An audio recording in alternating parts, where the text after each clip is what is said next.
Hello there, everybody who's tuned in. This is Glenn Loury. You're listening and watching The Glenn Show. Welcome. I'm joined by my able supporting cast, Mark Sussman, editor, Keita Petrov, creative director, and Robert Patton Spruill, contributor and friend to The Glenn Show. We do this every week. We talk about whatever is on our minds, and this week, what's on my mind is the memory of my dear friend, colleague, mentor, and inspiration as an economist, Thomas C. Schelling. Tom passed away 9 years ago tomorrow, December 13th, 2016. I remember vividly learning of his demise. He had been ill.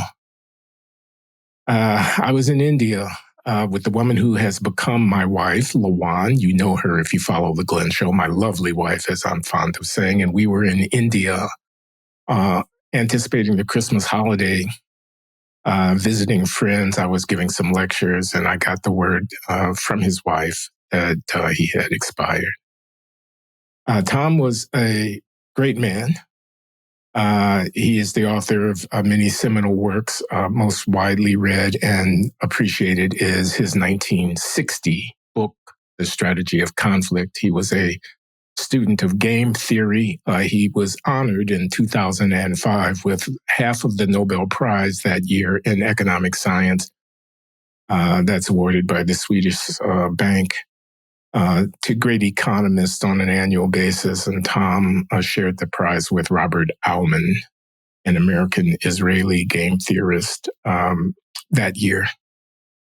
Tom was a dear friend, and we'll talk about Tom. We'll talk about his work and his ideas, and we'll try to draw some connections between his legacy, his intellectual legacy, and the issues that are in the news today: war and peace, strategy and conflict, deterrence, human shields, and all the rest.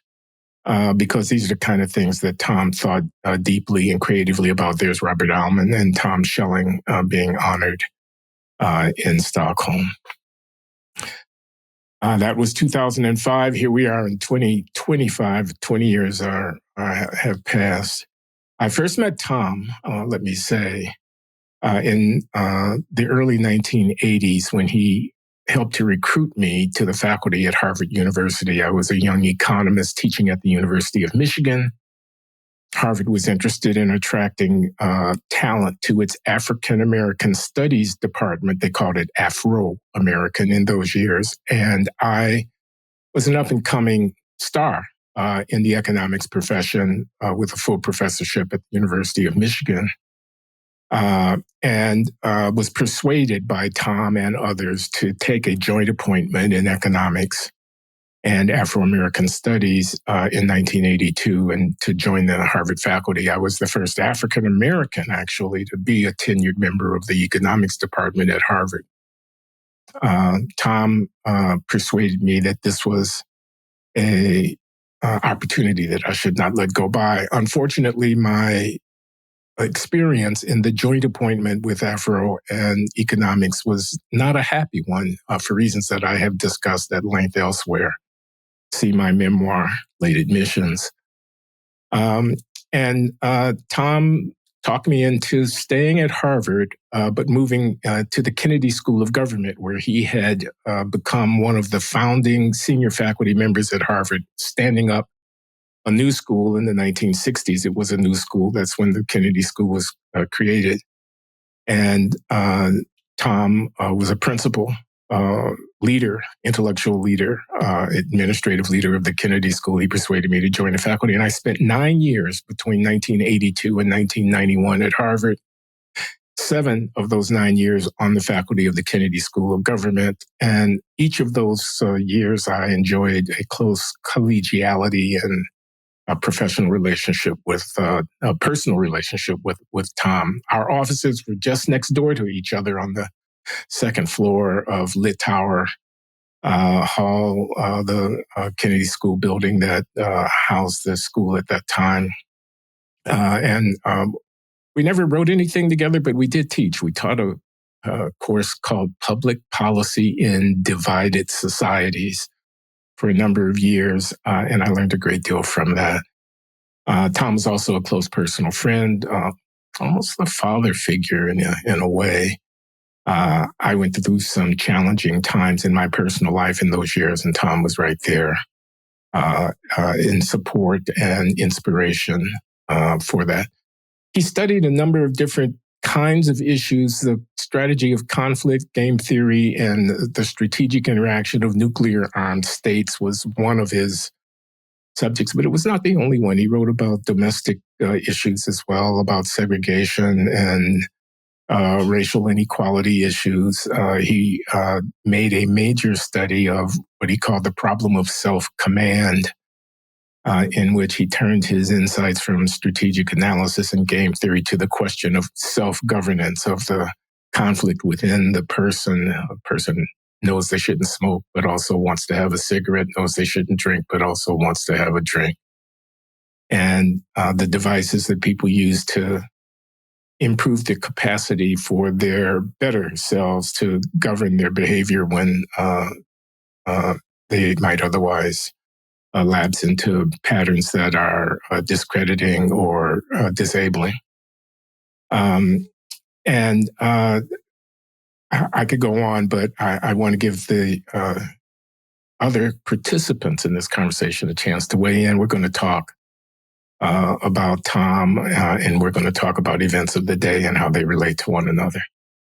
So, Mark and Rob, I see you on screen there. Mark, you want to step in and also do some housekeeping things in terms of telling people how this thing works? We can't hear you, Mark. Well, that's not a good start. Okay, so yes, let's get some housekeeping done. Hello, hello, hello. Welcome to the Glenn Show Live. Now, if you are watching the Glenn Show Live on YouTube, and you have got something that you'd like to say, if you've got a question for Glenn about anything under discussion here today, and you'd like him to address it on air, what you're going to want to do is you're going to want to click that $ icon up in the chat, and that will allow you to send a super chat. And I give you my guarantee that we will get to that at some point in today's conversation. So if you want to go ahead and click that, if you want to go ahead and throw us a few bones, you want to ask a question, we will make that a priority on this show. You know, the Glenn Show is almost entirely audience supported, and we thank you for that. We thank everybody who is watching right now. We especially thank our full subscribers over there on the Substack. That's glennloury.substack.com. And if you like what you're seeing here today, and if you want more of it, go on over there, become a full subscriber. For a mere $6 a month or $50 a year, you get all the Glenn Show you could possibly want or need. That is everything going forward and everything going backward, from our archives to all of our future episodes. No matter what they are, you've got access to it all. You can ask questions for the Q&A with John McWhorter, which we will be doing next week. John and Glenn will be taking questions. And if you want to get in on that, go on over to the Substack, glennloury.substack.com, and become a full subscriber. We thank all of our full subscribers. We thank everybody who is giving us their time and attention right now and in the future. So, housekeeping section over. Okay. But let's move on. I do have some more questions, actually, because I was not familiar with Tom Schelling's work before I came to work with you. In the course of you writing the memoir, and us talking about the memoir and talking about your life and then reading the drafts and all this, I was fascinated by this guy. He seemed to me, first of all, I was fascinated by your relationship with him, but then I was fascinated by his work, and I started to read some of it because it sounded so interesting. And I can't think of anybody who was quite like him as a thinker, not just in his concepts, but in the way that he wrote, in the way he approached these ideas. Because if you look at his papers, even though he's an economist, there's not a ton of math in them. it's almost entirely prose, and it's very well written prose. I mean, it's very austere prose, but it's comprehensible. And it's so interesting to me to see how he can build out these incredibly complex ideas from very tiny kind of um, cores and kernels, and you just watch him as these essays unfold, where he builds out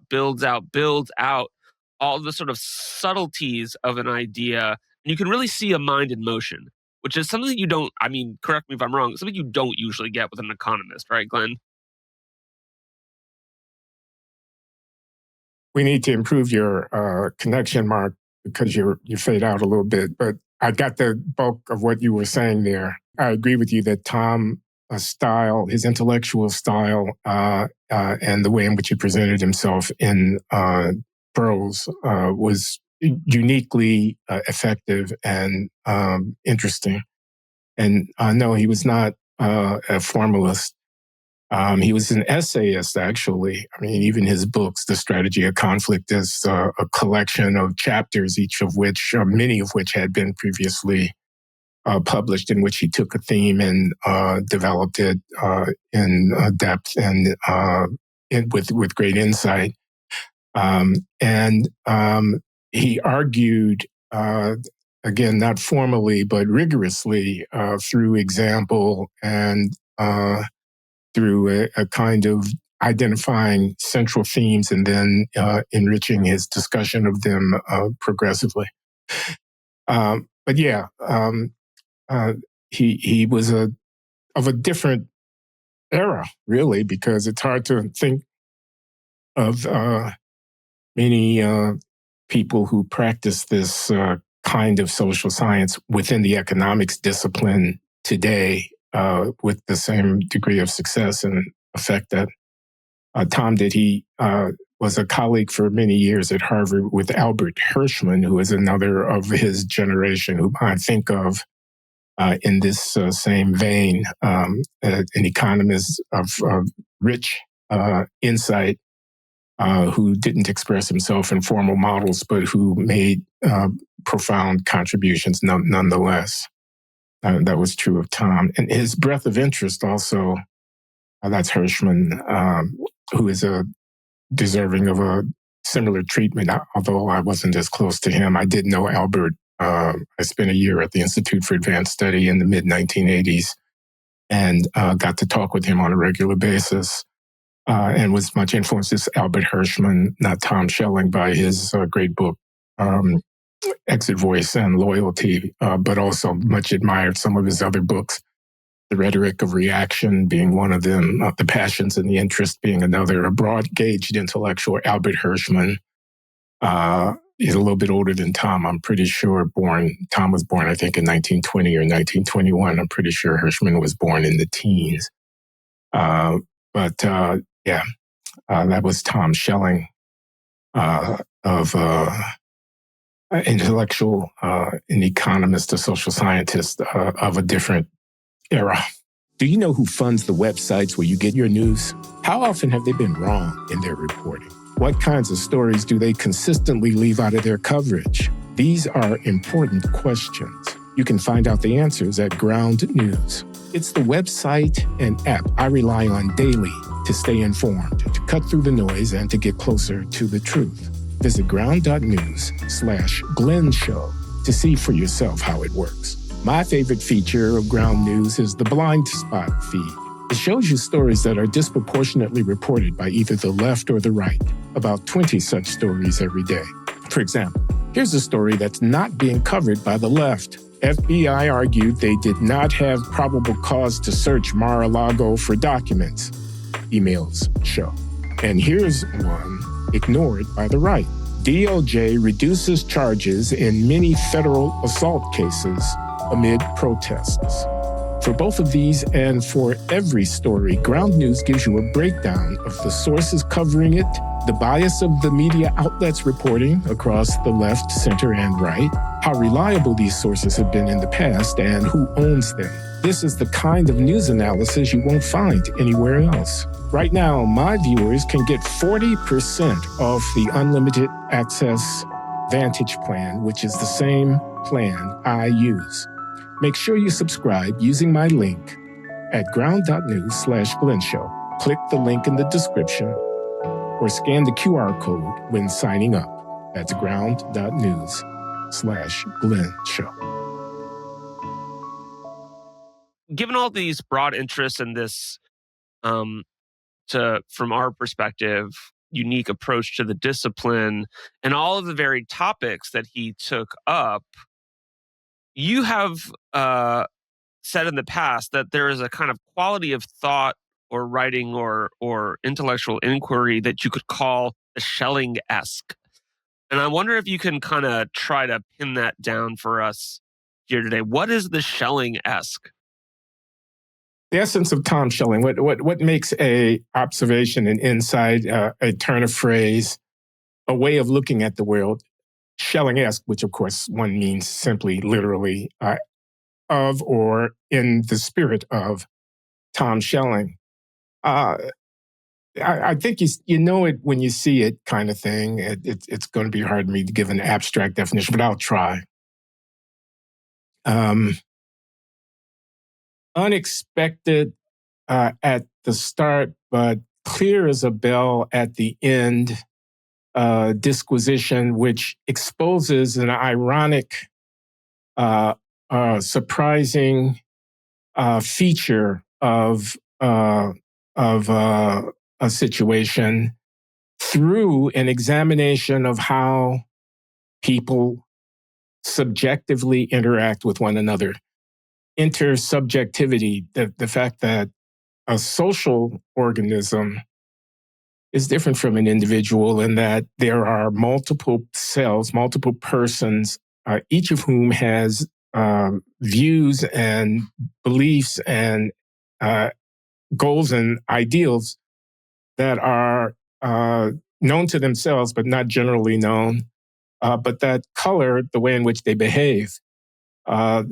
He's a game theorist, after all. He's a person who studies these kinds of interactive decision problems, not problems which have direct and simple solutions because they depend upon how it is that people react to one another. And that depends upon what they believe about what their opposite numbers believe about what is going to take place in the interaction, how they interpret each other's behavior, how they effectively communicate with one another, how they make credible their intentions, this kind of thing. So a game, because he's a game theorist, is an interactive decision situation in which mutual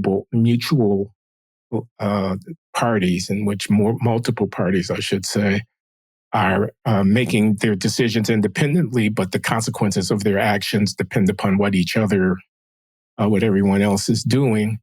And the best thing for anyone to do depends upon what the others do, although they don't know what the others are going to do, this kind of thing. And Tom was a student of that kind of situation. But again, I think this is better illustrated with concrete examples than in the abstract.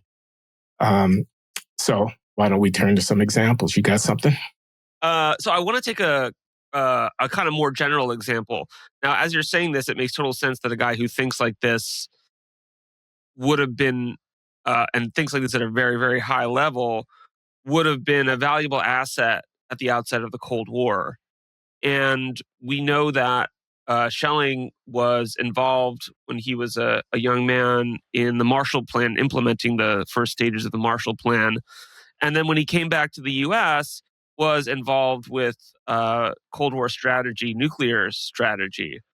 And I wonder if you can kind of talk a little bit about how he approached, one of his examples, and this kind of gets to the one of his kind of central themes, which is commitment. How he approaches the idea of commitment in a battlefield situation, just as a kind of example. Well, let me see if I can give something concrete. So, two armies massed on either side of a conflict line are engaged. One of them has the superior force and is slowly but inexorably pushing the other back. Now, the other army has the capacity to make a stand and make a stand in a fight to the last man. And if they do make the stand and fight to the last man, they can inflict enormous damage, even though ultimately they can expect to be defeated. They can inflict enormous damage on the aggressing force. They don't want to surrender, and they don't want to be pushed into the sea. They want to be able to get the aggressing force to recognize that should their threat to stand and fight to the last man be followed through on, the cost to the aggressing force would be unacceptably large, and hence a modus vivendi, a kind of status quo agreement can be reached in which the advancing force voluntarily forbears on the understanding that should they continue to aggress, the defending force, which is outnumbered, will nevertheless take a stand and inflict this unacceptable cost on the aggressor. And the aggressor, if it believed that the defending force would indeed make its stand, the aggressor would rationally forbear. And a modus vivendi would be arrived at, a status quo agreement to cease fire and allow the forces to remain in place opposed to one another, but neither aggressing nor retreating. This is the ideal outcome from the point of view of the defending force, and it's an acceptable outcome from the point of view of the aggressing force. But is it a feasible outcome? Because the whole analysis that I just fumbled through depends upon the credibility of the claim that we'll fight to the last man, when in fact, fighting to the last man is pretty costly on the defending force as well. Retreating another yard, another two, another town, another step backwards may be, in the short run, preferable to standing and fighting to the last man. And it may be the temptation to do so unavoidably attractive. Fighting to the last man requires discipline in your troops. It requires a martyrdom complex in the culture of the defending force. It requires a willingness to die fighting a lost cause. And it may be very difficult to make that claim credible, especially if these forces are engaged on a featureless plane where there's no natural way to signal effectively to the aggressor from the defending force, here we stand and we will not budge. Now, one way in which one can try to make credible the threat to fight to the last man is to burn the bridges over the rivers behind the retreating force so that they no longer can easily cross over the river and continue to retreat. And the river at their back would be a natural point for them to make that final stand. And so by burning those bridges, the commanders of the defending force will have communicated, we are going to fight to the last person. You see, we just cut off our routes of retreat. And that kind of device, which is dependent upon the topography of the battlefield, but which has the effect of allowing for tacit communication between the contending parties to be effectively, incredibly undertaken, can change the outcome of a conflict that is defined by, as I say, an asymmetry in the forces. The defenders are still on the defense and they're still the weaker party, but their threat to fight to die will have been made credible, and the fact that the aggressor doesn't want to incur the cost necessary to push all the way through will have had its ameliorative effect from the defender's point of view. Was that clear? Yeah, that's totally clear. And one of the fascinating things to me about this... That's Schellingesque. That's totally Schellingesque. And I think the further Schellingesque wrinkle is that a naive observer might look at this behavior and see it as totally irrational, see it as suicidal. But that would discount what is actually going on, which is not understandable through looking at the isolated behavior of each party. It's only comprehensible as a system of communication and of signaling, right? And one of the fascinating things about this way of thinking is that you have two apparently opposing parties who are also participating in the same form of communication. In order for the burning of the bridges to make sense as a strategic move when your force is weaker, you have to be sure or reasonably sure that the other side is going to understand the signal that you're sending. They Otherwise, better know that those bridges were actually burned. They better be able to see the smoke and flame and know that, in fact, it has happened. That is a critical component of the whole and that analytical dynamic that we're talking about here. and you're also projecting your next move to your opponent. You're saying, I've only got one move left. And that's exactly. You're putting yourself in a position where the threat is credible because the threat really is all you got. right. And they've got to understand the threat for what it is. And this is the thing that's like, I really find like totally fascinating about his way of thinking about these things is that he's always got an eye on both the sort of nature of the opposition and of the contest and on the sort of participatory the sort of mutually participatory aspect of it, that two sides are both competing against each other and following the same rule book. And it only works if everybody understands the rule book and if all of the signaling is clear. Otherwise, you have true chaos and no one can determine what the next rational move to do. It's a way of kind of setting the ground rules or establishing the grounds of rationality in a kind of unclear situation. Well, rationality in and of itself, excuse me, Rob, is not enough to determine the outcome. The rationality is a necessary but not sufficient aspect of the analysis. What were you going to say there, Robert? I was just wondering, did he develop these ideas during the Korean conflict?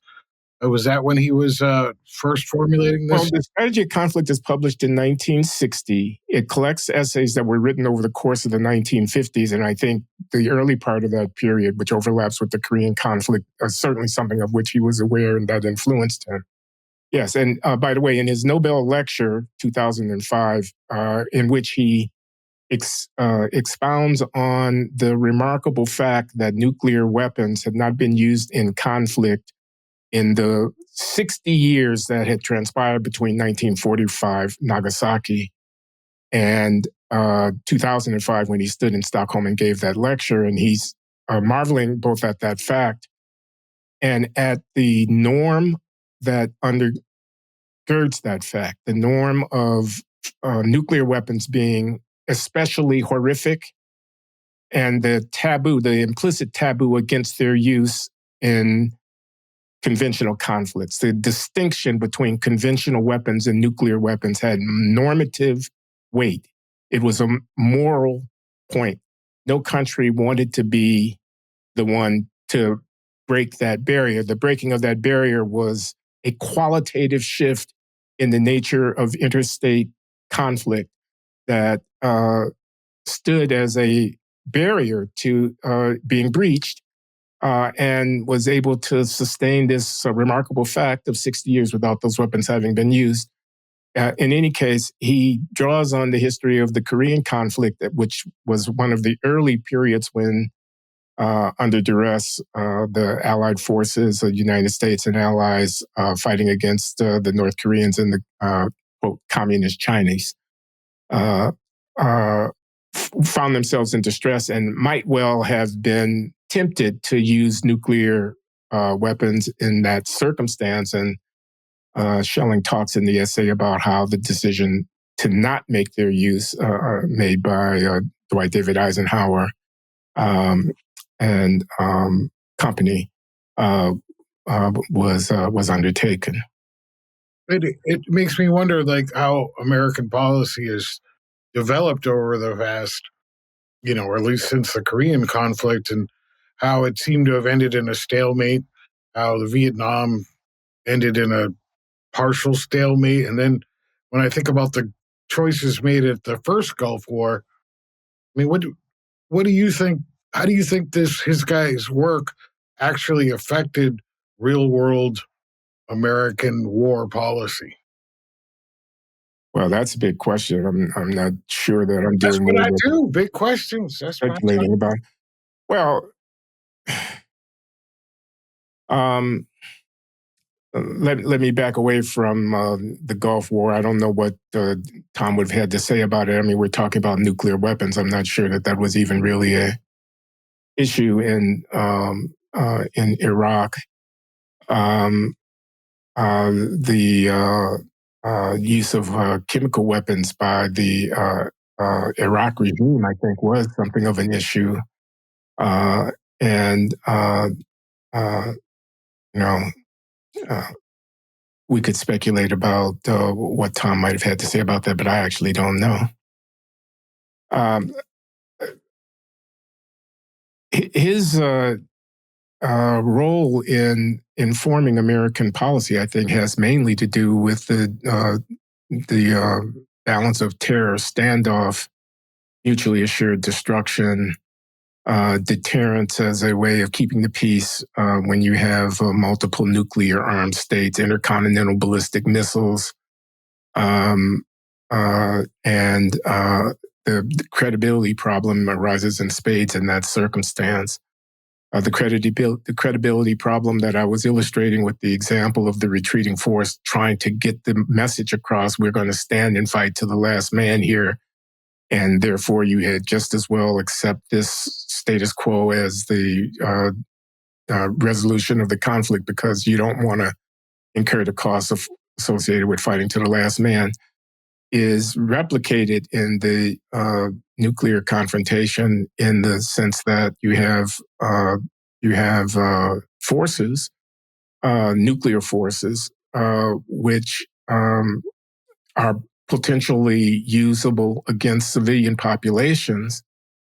So that if a first strike by your enemy, if the United States is struck first by the Soviet Union during the Cold War with an attack on its submarines that are nuclear armed, its bombing cadre's fleet, which is the aircraft that can drop nuclear bombs, and its intercontinental ballistic missiles, which are housed in hardened silos in remote locations. And if they are attacked, the counter threat is that the United States could respond with an attack on civilian population centers in the offending country, in the Soviet Union, and inflict huge loss of life damage and really civilizational destructive force upon the aggressor. And the anticipation of this counterattack deters the aggressor from making this strike in the first place. And likewise, in the same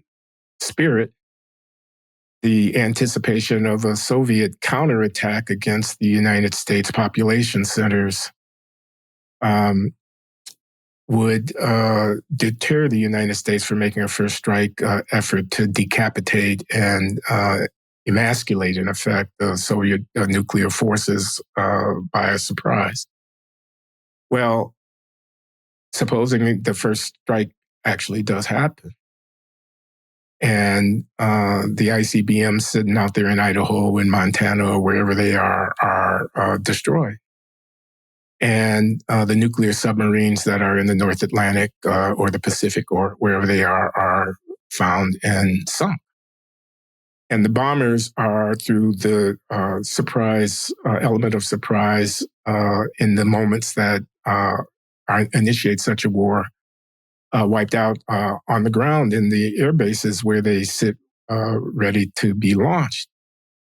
And then the United States is placed in the position, having incurred these losses, of deciding whether or not to actually attack the Soviet cities. Well, the Soviets didn't use all of their weapons in the first round of the strike. They still have some left. And if you attack their cities, they're, of course, going to respond by attacking your cities. And from the point of view of a rational decision maker sitting after having been victimized by a surprise attack, the decision to follow through on the threat to counterstrike against soft targets in the offending country's homeland has to be weighed against the consequence of doing so, which is that there'll be a follow-up strike on your own soft targets, and everybody's dead now. So I just want to point something out. And let me just finish the thought, Mark. Yeah, my bad. Quickly. Yeah. You might not want to do that, even though you've been victimized. You might not want to follow that next step, because actually, if you follow that next step, the step that comes after that is even worse for you. But if you're not able to credibly convey that you will indeed follow, if even placed in that impossible circumstance, follow through on your threat to retaliate, you're vulnerable to that first strike in the first place, and the whole regime is unstable. And hence, an ability to commit to following through, an ability to do that either by cultivating a culture and a set of attitudes of military and martial spirit and political conviction that make credible that you'll follow through, or the ability to do it by artifice, by the so-called doomsday machine device of taking the counter-strike decision out of human hands, so that the foibles of the fallibilities of the vulnerabilities of this is Dr. Strangelovian territory that we're in right now, don't impede the credibility of the counter-strike threat. This is the kind of thing, Schellingesque, if you will, that Tom relished in the thinking about. And there's a lot more to say about that, but I interrupted you, Mark. No. Well, this is exactly what I was going to talk about, because not only is it Schelling-esque, not only is Tom Schelling was somewhat responsible for inspiring the film Dr. Strangelove, or at least informing it. Nikita, can you load that clip up? Kubrick actually consulted with Tom Schelling when this movie was sort of in embryo. So there's this great clip of Schelling talking about, how that came about. So why don't you play that for us right now? Maybe I should review the literature on future war and see if writers of fiction had any interesting ideas about how a war might start. There were 3 such books, and I paid a lot of attention to the one called Red Alert, because I said, this is the first plausible, detailed examination of how a war might actually get started. My article was published in the London Saturday newspaper, and Stanley Kubrick was in London making a movie. And he read this newspaper, and he thought, sounds like a good show. So he called the publisher of Red Alert and got in touch with the author, and they came up to Cambridge and spent the whole afternoon and evening with me. We had a hard time getting the war started, because when the book was published in 1958, there were no intercontinental missiles. But by now it was 1962 or 3. The whole attack force wasn't any longer bombers, but it was missiles. And we had a hard time getting the war started. But I was always happy that I had stimulated that movie. I mean, how much does that kick ass? That's so awesome. It's obviously extremely grim, but I mean, that's amazing. Yeah. It's pretty cool. Pretty fucking cool, as Nick Fuentes would say. So, like, his character, like, the Strangelove, though, was based on Werner, right? Werner von Braun. It was part Werner von Braun, and I think part John von Neumann was this character. Yeah. Yeah, there's a wonderful book by, I think the guy's name is Benjamin Habitat, called The Maniac, which is a kind of fictional biography of von Neumann. It envisions various people from John von Neumann's life reporting on their relationships with him, going all the way back to his early childhood and family members, but following through to his greatness. Von Neumann, the mathematician and physicist and game theory founder, and his relationship with the Manhattan Project, John von Neumann. He'd go out to, Los Alamos, and driving around in a big fendered 1940-something Cadillac or whatever, and pop in on the physicists and engineers and mathematicians and chemists who were huddled there working on the creation of the atomic bomb, and help them solve their problems and then fly off again. But apparently, John von Neumann, father of the computer, amongst other things, intellectual pioneer in the design and development of the computer, was very closely listened to by military personnel all the way up to the top, and was revered as a source of wisdom, and was a hawk. Von Neumann actually advocated that the U.S., when it had a monopoly on the nuclear device, should use it in a peremptory way against the Soviet Union before they developed enough weapons to be in a peer situation against the U.S. That advice was not followed, but it was definitely heard at the highest levels of American government. So we have... That's von Neumann, not Schelling. Yeah, right. Well, Schelling, of course, made his exit from government work after the incursion into Cambodia, which he and a number of others in his field thought was the wrong move, to put it lightly. He did. This is 1970. This is Henry Kissinger and Richard Nixon, and Schelling led a group of Harvard faculty who went down to Washington to visit with Kissinger and to lobby against the policy. And when he was unsuccessful in that effort, he basically changed his whole research orientation, because Tom had very close relations with the Defense Establishment, the Office of Naval Research, the RAND Corporation, which had huge contracts with the American Defense Establishment to do cutting-edge quantitative and game theoretic and computational theoretic operations research kinds of studies of military topics, and Tom moved away from that in that very era. So we've got past wars, we've got the sort of theory of war and of the conflict, strategy of conflict, and then we have the conflicts that are happening today. And one of the things that we were kind of talking about before in planning this show was what Schelling might have to say about some of these conflicts. So I want to hand things over to Nikita, because I know you had some questions about this. Yeah, I'm also watching the chat. Somebody messaged, it would be interesting to have Schelling live blog in the current Trump versus Maduro conflict. I'll start with a general question. What of the things happening today? We've got Gaza, we've got Trump, Maduro, we've got war in Ukraine. Tariff wars, I think, is something where his insight would be very welcome.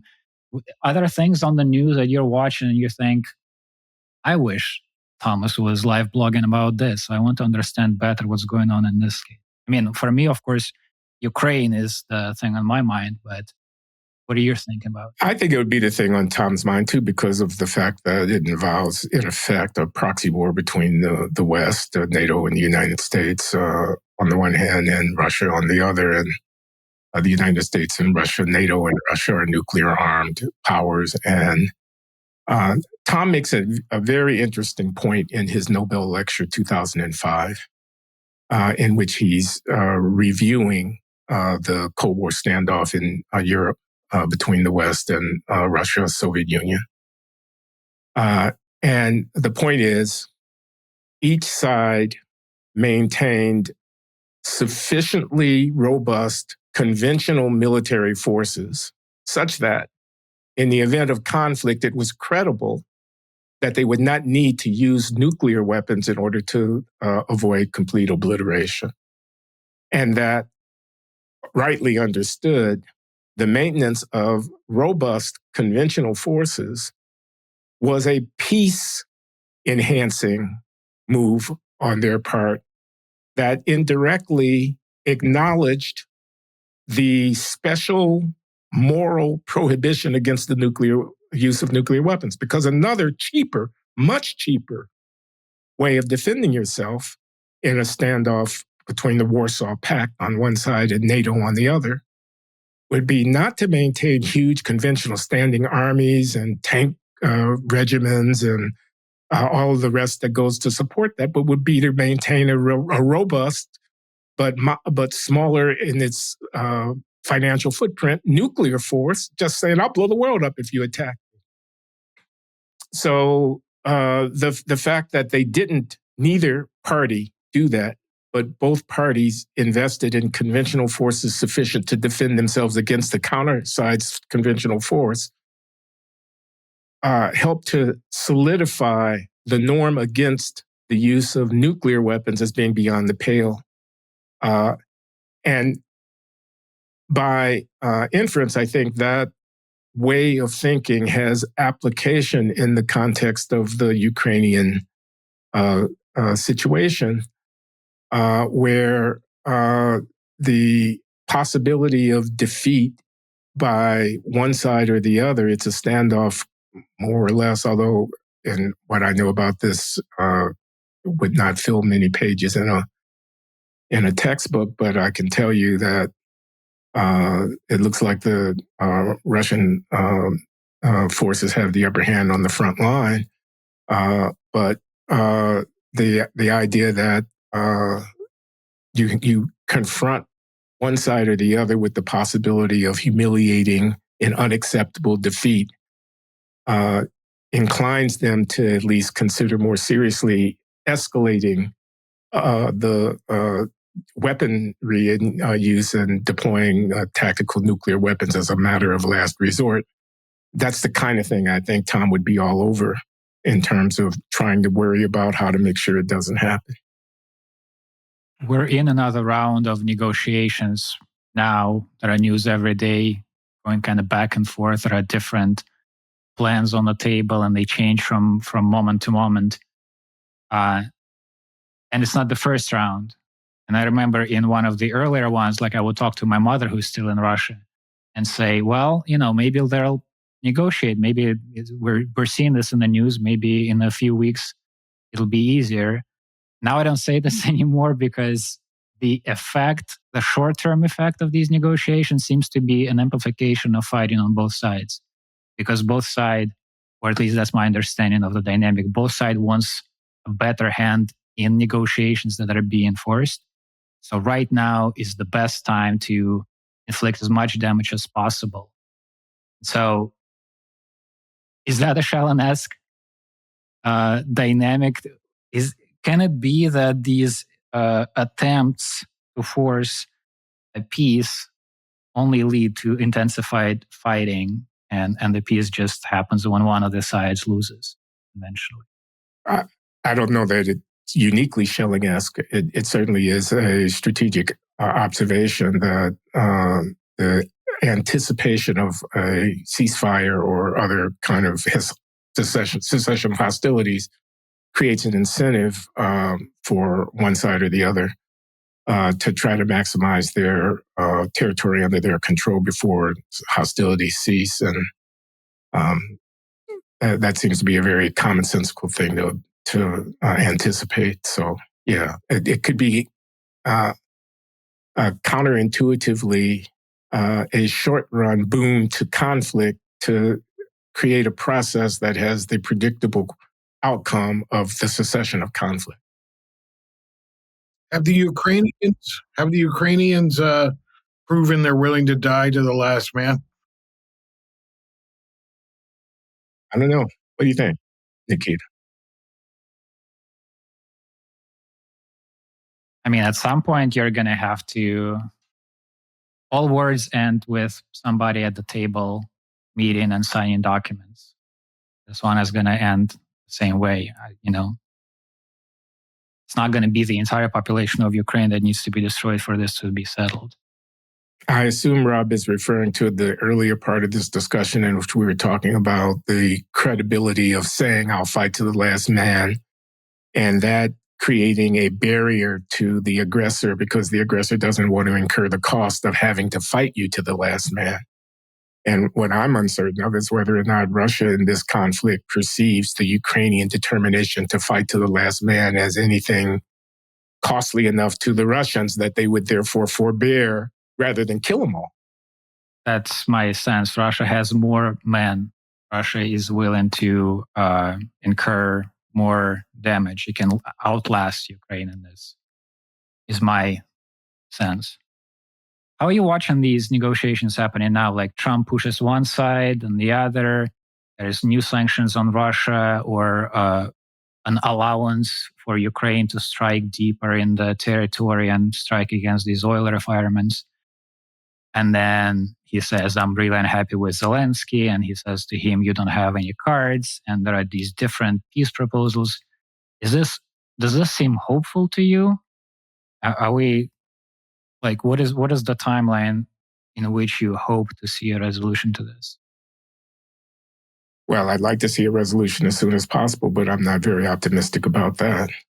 The thing that interests me is the difference in posture as between the Europeans, Starmer and Macron and Merz on the one hand, and the United States on the other, where it would appear, from my vantage point as a outside consumer of news that I read in the newspaper and whatnot, that the NATO EU component of NATO are much more interested in signaling their determination to fight the war against Russia to the last Ukrainian. And the U.S. seems to be in the situation of wanting to signal its interest in avoiding the costs associated with fighting to the last Ukrainian by accepting battlefield realities and accommodating Russian interests to a greater extent. And that, it seems to me, is a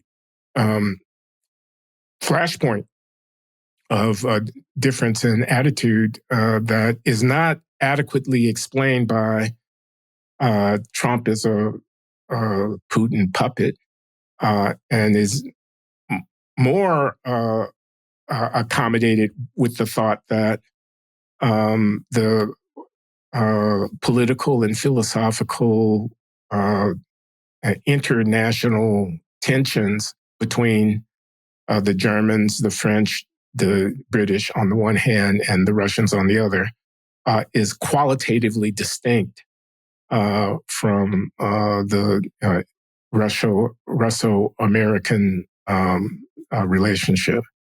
And we could talk about why that's so. I'm happy to listen to people talk about why that's so, because I could learn a lot from them in doing so.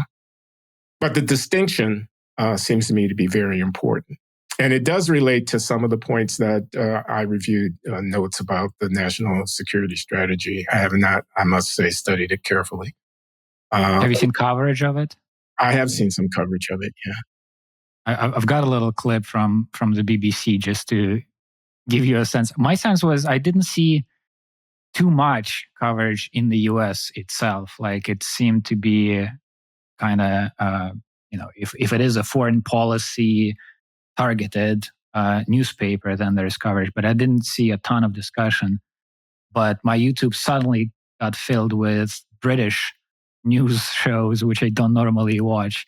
Here's a clip from one. I've just been going through the 33 pages long United States National Security Strategy, which has got all diplomats everywhere in the world, and particularly in Europe, agog. Lord Darragh, former British ambassador to the US and former national security advisor. Hello. It overturns 70 years of US foreign policy. It's silent on Russia, not entirely silent on China, but presents China primarily as a sort of economic problem. It's brutal on Europe.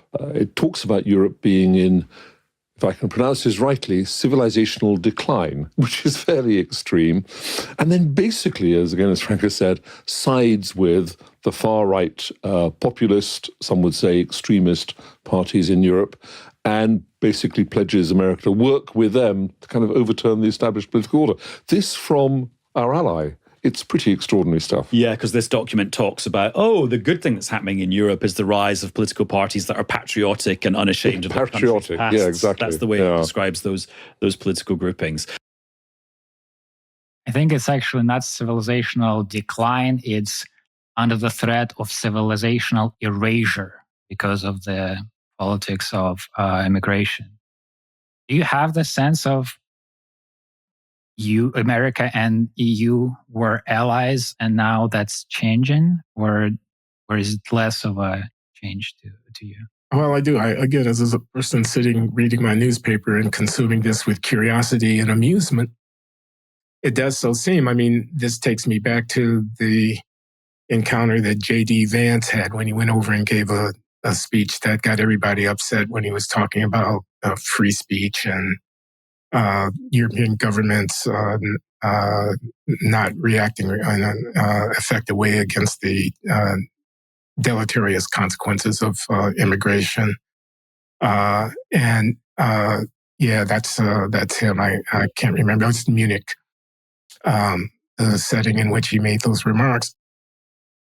And it puts me in mind of the appreciative observations made by prominent people in the Trump government and allied forces in American political culture about the nationalist forces in European politics, about the Brexit, about Marie Le Pen, about the AfD party in Deutschland, and about appreciating Viktor Orban in Hungary, about appreciating nationalist sentiments in Polish politics. Again, this is something that I observe only as a consumer of the newspaper, but it's hard to miss this dimension and the cultural components of this dimension. I barely recognize Europe anymore when I go there. Some of these people can be heard to say, there are Muslims everywhere, or whatever. It reminds me of the theme of this Welbeck novel that Mark and I discussed here at the Glenn Show some months ago about the Islamification of politics. This is an imagined fictional account, but an account that resonates with current cultural trends. And I think, again, it's too much to say that you can chalk this up to a personal affection that Donald Trump has for Vladimir Putin.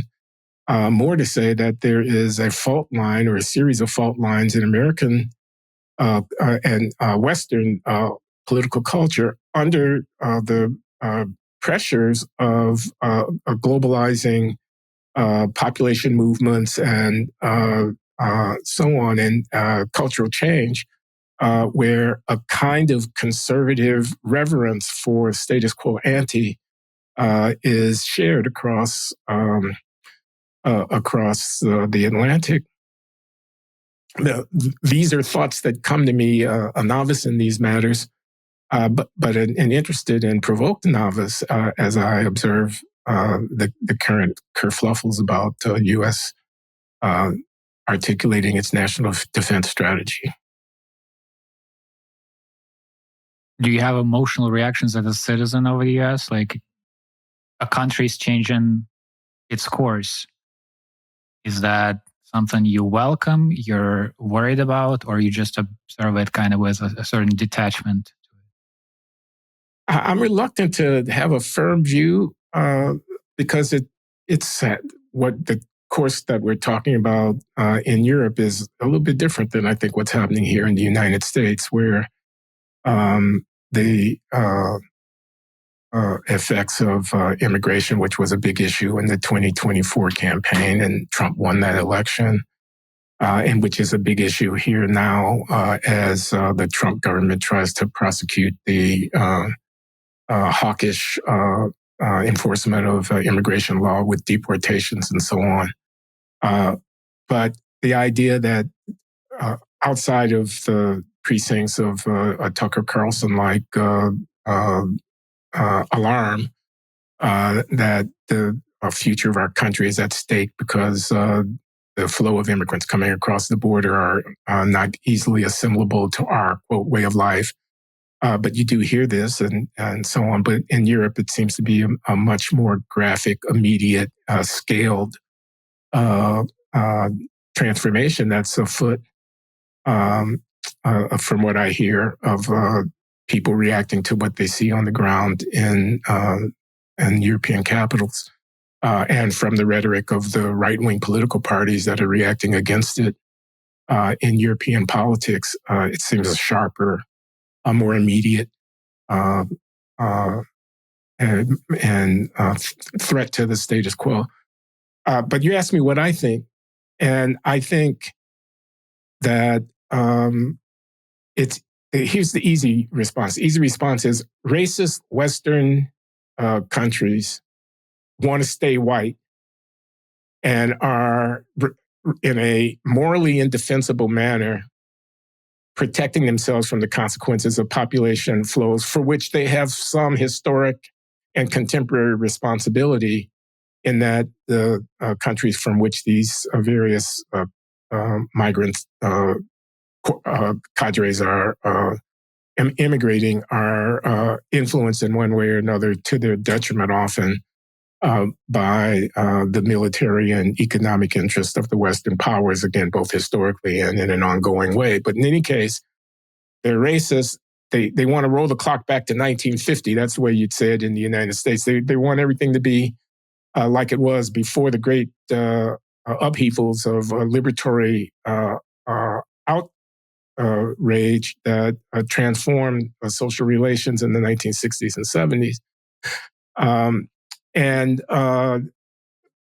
Sensible people everywhere would oppose them and would affirm open democratic institutions and welcome the diverse consequences of a new world in the 21st century. That's one way of putting it. Another way of putting it is that hard-pressed, struggling normies, working class, conventional, traditional way of life, the way we did it before all these changes, people frightened at the prospects of a world in which their interests don't seem to be getting much of a hearing by the elites, who can insulate themselves from the worst consequences of the changes that are afoot, or who are directly benefiting from it because they've got good domestic services or whatever the uneven effects of the immigration flow are having. They can move away from the city centers. They can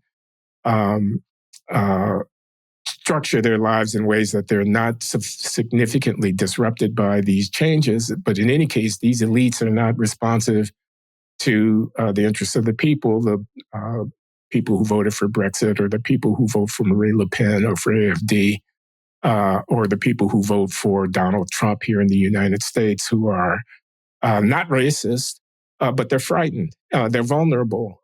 They are challenged by the change, and they want a state led by people who see their interest as the primary objective of their political governance. And the two narratives, racist, lovers of convention who want to maintain a white Christian America on the one hand, and a hard-pressed, working class, vulnerable population who think the government no longer speaks for them on the other, are very, very different in their sensibility. And I have respect for the latter. I think there is merit in the latter response, though, of course, it can cultivate and promote a kind of reaction that I wouldn't welcome. That being an African American, I would be particularly sensitive to the downside consequences of that. But even African Americans here in the United States, not in Europe, even people of color, Black people, I mean, have interests that align to some degree with those who want to, quote, preserve our way of life, close quote, against the undermining influences of unrestricted immigration. Why is it in the American national security strategy, though, that there is a stance on European politics of immigration and different kinds of parties, like they support one and don't support? The same document talks about how America is going to stop hectoring other countries for their regimes and look for its own interests. So whether it's a democracy or an autocracy, And America not is just looking in for Europe, its own. in Saudi Arabia and like places as well. Right. So there's that, but then when it comes to Europe, it has a clear position on the internal dynamics of the EU, and it supports a certain class or kinds of parties and criticizes the current Well, policy. you're asking me, and I can only speculate because there's a culture war difference between the United States and Europe. And because basically the message I'm getting from this, again, as a guy who's just reading the newspaper, is you expect us to die for that? You're not even willing to defend your own civilization, and you expect us to go to the mat, nuclear war with Russia being the ultimate bad outcome? To preserve what? Something that you're not even willing to preserve yourself against the Mongolian hordes, quote unquote, that are amassed on your border? No, we're not going to do that. That's one possible. Another thing, I can hear John Mearsheimer, the political scientist at the University of Chicago, saying this right now. Orban and Putin have a point on the culture stuff. And we want to signal, that is Trump and company, want to signal a certain kind of appreciation for their point. This is a corollary of the first thing. I'm not going to fight to save a civilization that won't save itself. And by the way, the people who were worried about the undermining effects of modernity on our way of life are basically on the same side of the coin that we are in the big struggle. The big struggle is a struggle for the future of human civilization. You use the word signal. I'm going to use this as a segue to this image. I don't know if you've seen this. So here on the right is, I think David Gloss is his name, is a son of a CIA official, Michael Gloss, sorry, son of a CIA official who died in the Ukrainian war fighting on the side of Russia. Putin, some months ago, gave Witkov an award to give to his parents. And now in Donetsk and in a village in Russia where this other guy, Kakovin, his comrade in arms, I guess they died together, these monuments were erected. And I think a school was named after this American son of a CIA operative who died in Ukraine war fighting on the side of Russia. What is this signal, and to whom? What is this? Is this trolling? Is this an actual message that is supposed to somehow affect the situation? What do you feel when you see this picture? I hadn't seen the picture. I did see your mention of it in the notes that you circulated prior to this meeting, and I was struck by it. It seems pretty obvious what it's trying to signal, which is the kind of thing that I was gesturing at. Look at me, I'm so far-seeing that I anticipated Putin's strategy, which is that the U.S. and Russia have more in common than might first meet the eye. I've got a clip that you mentioned from Bill Maher conversation with Anna Kasparyan. Let me play this as a segue into the next topic. They have literally nuclear... Well, they didn't allegedly. I mean, Israel has nuclear weapons, Bill. They have nuclear weapons. And they don't... And they have the world's military superpower backing them. Right. Well, they have nuclear weapons which they don't use. If Hamas No, they don't use it. But to pretend if Hamas had a nuclear weapon, how many seconds would it take before they used it on Israel? I have no idea. 3. Well, I don't remember exactly what I was thinking when I mentioned this, but I know what I'm thinking now, which is, what bullshit? If Hamas had a nuclear weapon, they would have an infrastructure and a footprint that accommodated the production of a nuclear weapon. Point one, which would be a completely different thing. In other words, he begs the real question. I mean, what she's saying is,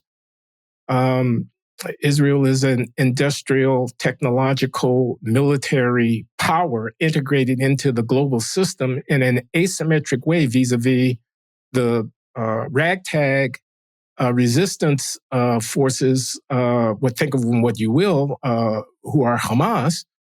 And that asymmetry has profound implications for how it is that one would analyze and study the situation. His response is, they're a bunch of homicidal death cult maniacs who we're fighting here. And this is a civilizational thing between rationality and something that we can understand and relate to on the one hand versus a kind of vermin infestation that can only be extirpated by an exterminator on the other. And he never defended that position. He simply glibly, superficially invoked a phony counterfactual analogy. And it's parasitic on the presumption that the audience is going to start nodding. Yeah. First thing they do would be to kill all the Israelis because they're a bunch of Mongolian maniacs, kind of thing, as opposed to think about the fact that the existence of a thermonuclear force under the control of the Israeli government is a symbol and a reflection of the profoundly disparate disposition of forces that are at play in this conflict, kind of thing. Am I in enough trouble yet? As Hamas... No, I want you to answer the question. Am I in enough trouble yet? Oh, we've just begun to get in trouble, brother. It's like, I mean, this is it's what it is, man. Has Hamas proved to the Israelis that they're willing to die to the last child? Yeah. And the Israelis have proven that they're willing to kill the last child. So where does it go? What would Schelling... I mean, we started this conversation by talking about, making the point and the counterpoint. I mean, I find it shocking that you said that, that what has actually occurred is that Hamas proved they were willing to go to the last child and Israel called them on it. And then it's like, okay, now what? So we've destroyed everything, everybody? Look, let me try to answer indirectly. We were talking about mutually assured destruction and the balance of terror standoff between the Cold War era Soviet Union and the United States with thermonuclear weapons. We don't shoot at you because we know you'll shoot back with whatever you have left over. And when you shoot back, tens of millions of our people are going to die. And we're persuaded that you, in fact, would shoot back, even though our second strike could kill tens of millions of your people too, and whatnot. And what I want to say about that situation is it depends upon human shields. Peace depends upon the willingness to kill large numbers of civilians, and the credibility of your threat to do so is a part of what deters you from making peace. Now, if Bill Maher were smarter than he appears to be, he would observe that that's an asymmetric situation in the Israel-Gaza conflict, in the sense that Hamas cannot be easily deterred by the threat to attack its civilian population in the same way that the Israelis might be influenced by the threat coming from Iran, say, were they in the possession of a nuclear weapon, or from Hamas and Hezbollah and company, were they more effectively able to threaten Israeli civilian populations than they are to some degree able to do so, as the events of October 7, 2023 demonstrates. But it's an asymmetric situation that is at stake here.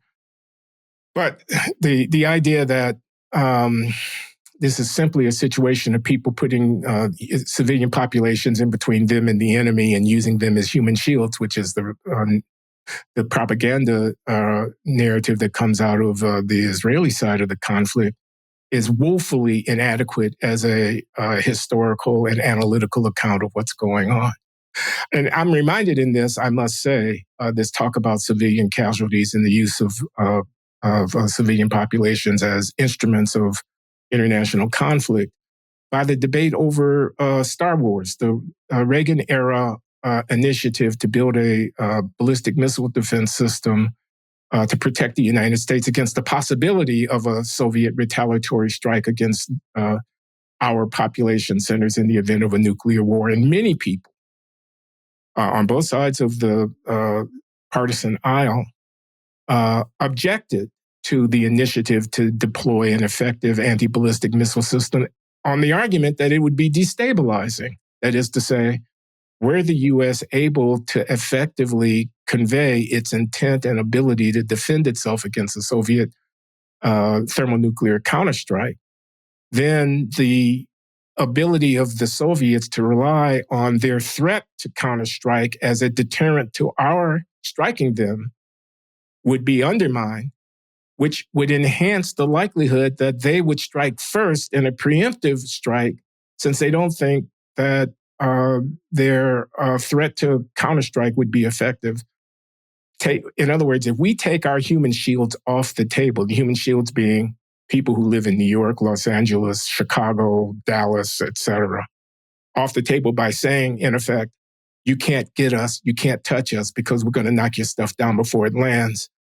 They have a reason to fire now.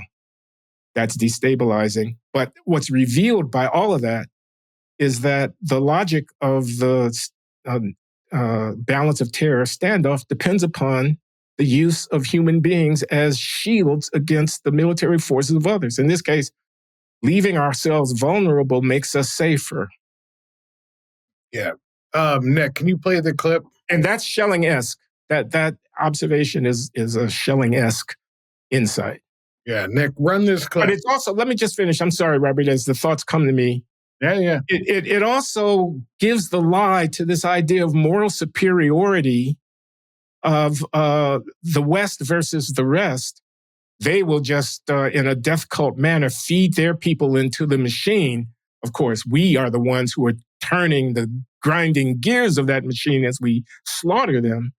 But we value human life. We treasure the ideals of the irreplaceable and incommensurable value of human life. Well, no, everybody's a strategist here, playing the cards that they've been dealt. There's a Schelling clip that is related, I think, to this conversation. Let me play this. In the New York Times, maybe 10 days, 2 weeks ago, the columnist David Brooks had a piece saying, we have to take into account that the people in Tehran who might have a nuclear weapon soon don't think the same way that the people in Washington and Moscow thought, that they are under the sway of Islamic radicalism, that they can't be counted on to be deterred by the kind of rational calculation that sustained the peace during the Cold War. Whether he's right or wrong about that, I'm interested in your views about whether you think the same structure of incentives and interests that made the U.S. and the Soviet Union have more in common than any two nations in the world would apply in a context of a nuclear-armed Islamic radical state. And if not, what would you see as the constraining forces that could keep the peace under those circumstances? I don't know. I do know this. Over the last 30 or 40 years, people like Al Carnasale and I have been going to conferences all around the world on nuclear weapons policy. And for 30 or 40 years, we've always had Indian and Pakistani defense intellectuals participating. The Indians and the Pakistanis have had decades to think about what nuclear weapons may be good for and what they're not good for, and how secure they need to be, and what custodial arrangements may work. And I've never seen an Iranian or a North Korean at any such discussion. Therefore, I don't know whether anybody in Iran has learned to think carefully about what nuclear weapons are good for and what they're not good for. And I badly want to entice whoever in Iran is in a position of influence to think very carefully about this and learn about it. And I don't know how they learn, especially if they're not allowed to talk to Americans or Japanese or Germans or English about nuclear weapons policy. What year was that, Pop? That was after the Nobel Prize, so I think it was 2006. So seeing yourself and having that conversation on that stage, we're vaguely talking about the same thing. Does that bring back new thoughts or new things that you can share with us? It makes me admire Tom Schelling all the more. I mean, I don't know if it was mentioned in that clip, but somewhere in that conversation, he says he wants to encourage conferences where officials from Iran, not yet a nuclear armed state, but potentially becoming one, and North Korea could be enticed to sit down and listen to officials and experts from the West who are not belligerents, but who are there to cultivate an exploration of the common interests. He said the U.S. and the Soviet Union had more in common than any two powerful nation states in the history of the world, meaning what they had in common was an interest in avoiding mutually annihilating conflict between the two parties.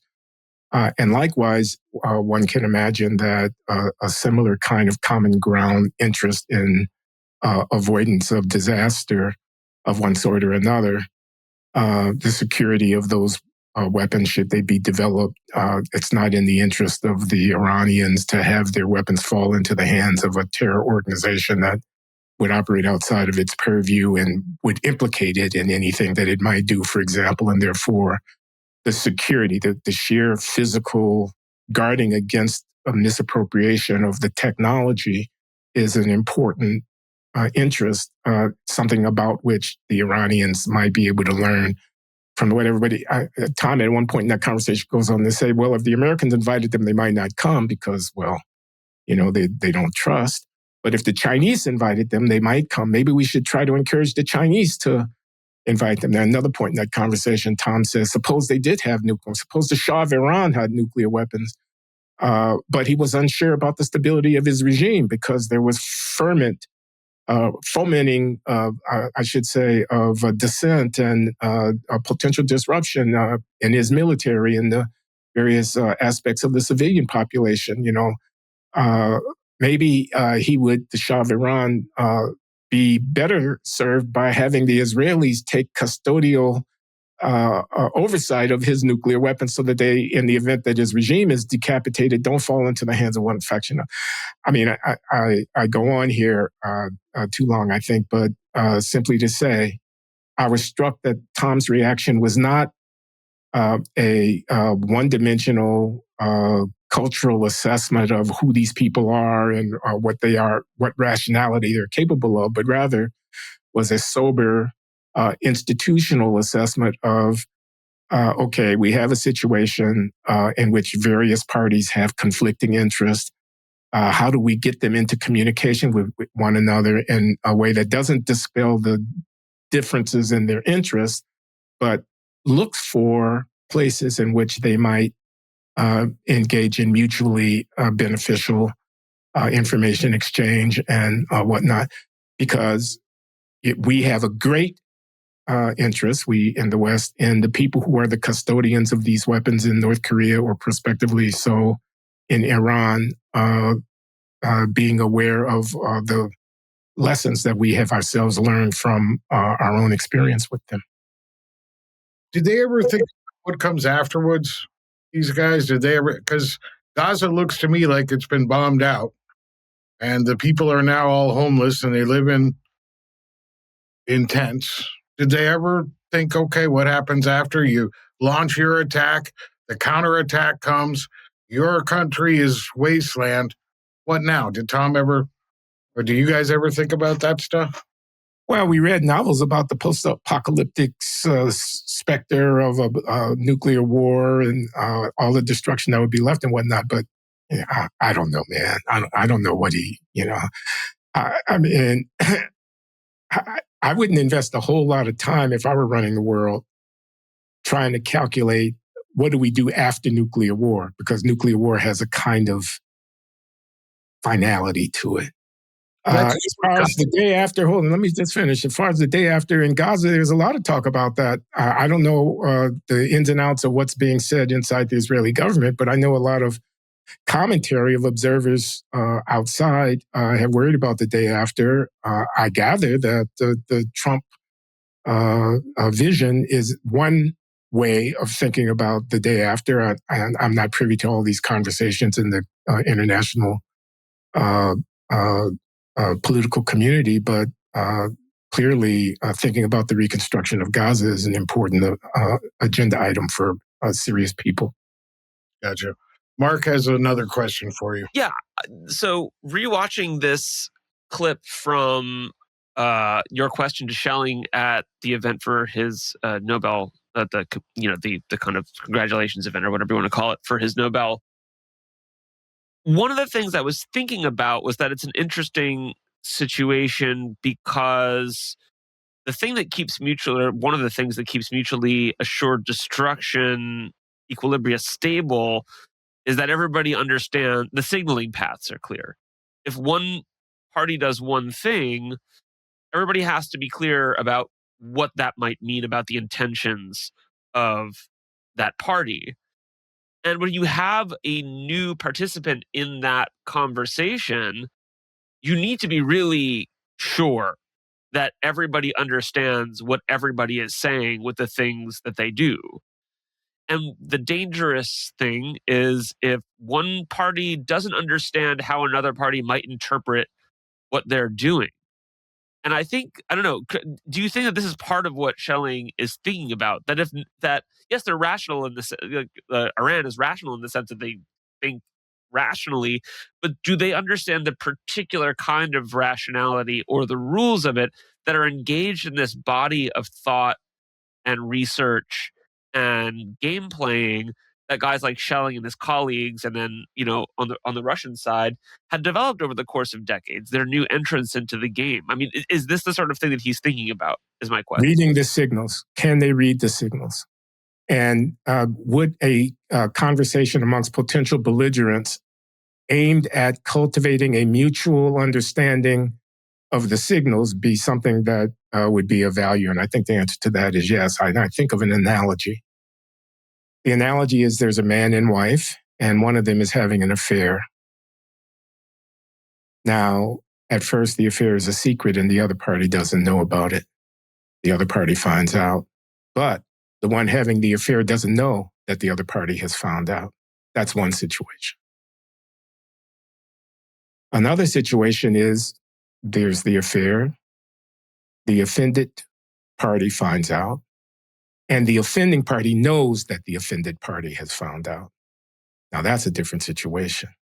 That's a situation in which continuing to offend, knowing that she knows that I know that she's offending, is different from continuing to offend when I know that she's offending, but she doesn't know that I know that she's offending. Conciliatory signals, I won't do it anymore, are differently effective in one situation of mutual knowledge than in the other situation of unilateral knowledge and so on. You can see how this example might play out in the domestic scene. It seems to me that something similar to that could be played out in the international scene. I made a decision about my forces. I relocated them, for example. But maybe I don't know that the other side knows that I've relocated my forces, or maybe I know that the other side knows that I've relocated my forces, but I don't know if the other side knows that I know that they know that I've relocated my forces. Again, the decision to relocate my forces has a different ripple effect on the nature of the conflict if I know that they know that I know that they know that they've relocated their forces. Then you see how this goes. So I think there's plenty of scope for Schelling-esque speculation and analysis in the very guts of the dynamic of communication, because that's what we're talking about. We're talking about credible and effective communication between parties who have conflicting interests, but the interests are not entirely in conflict with one another. They don't agree about this or that, but they do agree about avoiding mutually destructive conflict between each other over this or that. And how it is that such arrangements of modus vivendi and effective communication can be created and sustained. Yeah, I mean, this is one of the fascinating things is that, and it's one of the things that I think allows him to theorize credibly both on the international stage and about the behavior of individuals. And I wonder, would you want to get into a little bit to his thoughts about self-command? Because this is one of the kind of like wilder uh, ways that he kind of deploys his kind of thinking. Because you're talking about here two different entities, right? Two different nations, a husband and wife, whoever they are, thinking about how they signal to each other or what their behaviors mean in a given intersubjective signaling environment. But when he's thinking about things like addiction or behaviors that we engage in that we might not like that we engage in, he kind of does the same thing, but it's so much wilder, or maybe not wilder, but the flavor is so different of that kind of theorizing. Well, what he does is he imagines multiple selves, and they play a game with one another. And there's the self that wants to stop the bad habit, and then there's the self that is unable to resist the temptations of the bad habit.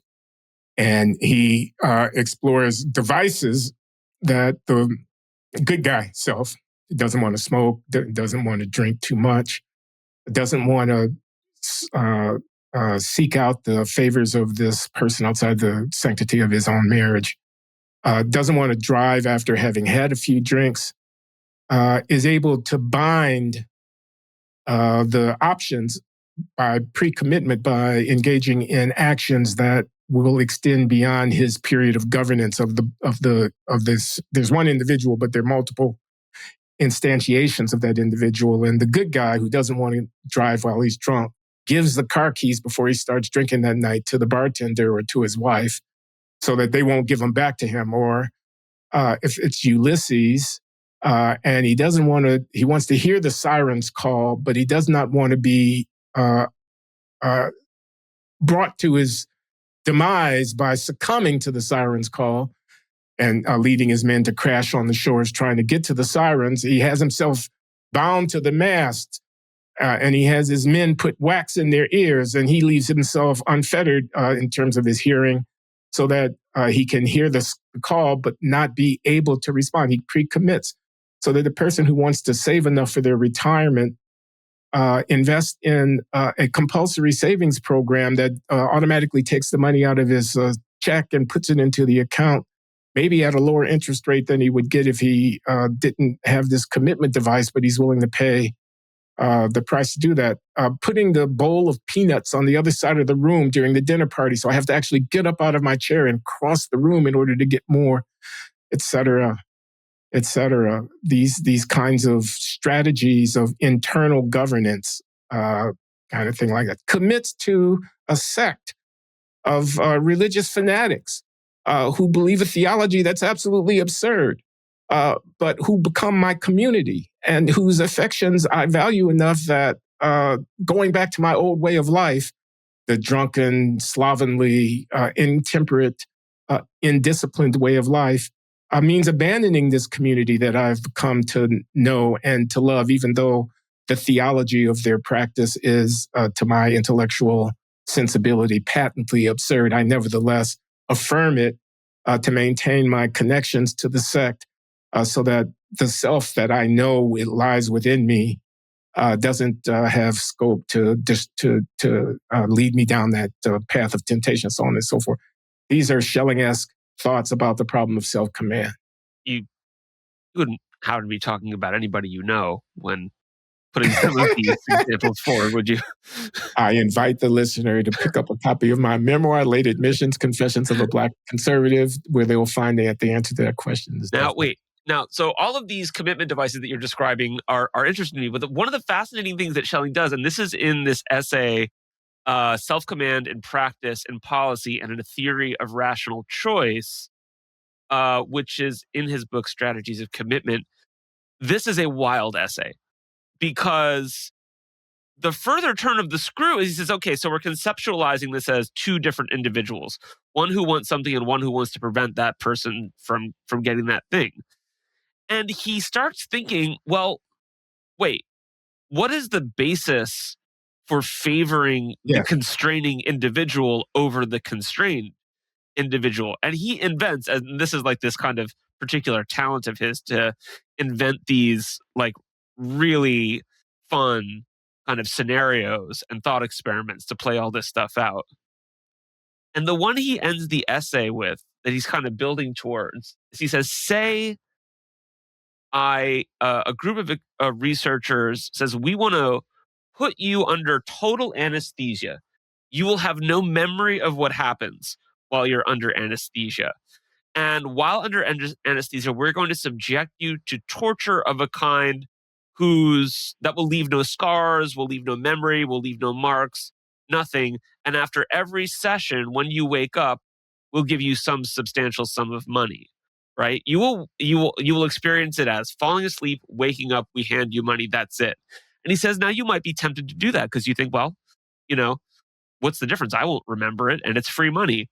He says, but imagine you are showing up to your session for the day and you happen to get there a little bit early and you peer over the shoulders of the researchers and they are watching video of your last session in which you are screaming in agony under their torture. And you can hear it and you can see it. Would that affect your decision? And what's the right decision to make in that scenario? And he doesn't answer the question. He just kind of leaves it hanging. It's beautiful. I have not read that essay, but I love that. I love that metaphor. And of course, it makes me think about, suppose that you could be put in a state in which, in your imagination, you were eating a beautiful steak every night and it tasted delicious, but you didn't gain any weight. You were engaged in sexual romps with nubile and willing counterparties and left every such session deeply satisfied and so forth and so on. But none of it was, quote, real, close quote. All of it was you with a tube coming in here and another tube coming in there and electrodes attached to your brain, being stimulated to have these sensations within yourself. Would that be happiness? Would you be happier doing that than you would be doing shuffling along this mortal coil and dealing with the slings and arrows of outrageous real fortune? I think a lot of us would say we'd rather be in real life than be fixed to the tubes, but it's not clear what the objective rationale for that position is, except something about valuing autonomy and liberty and whatnot. But anyway, that's Tom. That's Tom Goodness thinking about this kind of thing. I mean, I think he kind of cuts it off there because he's well aware of his kind of disciplinary limitations as an economist. And when you start asking those kinds of questions, you're really in the field of sort of like moral or ethical philosophy. And he kind of remains silent. If you can't tell the difference between a novel written by a human being and a novel written by a chatbot, why not have the chatbot write the novel? Why would I have a prejudice against a chatbot written novel other than the fact that I read it and it didn't really edify me to the same extent as Tolstoy or Dostoevsky?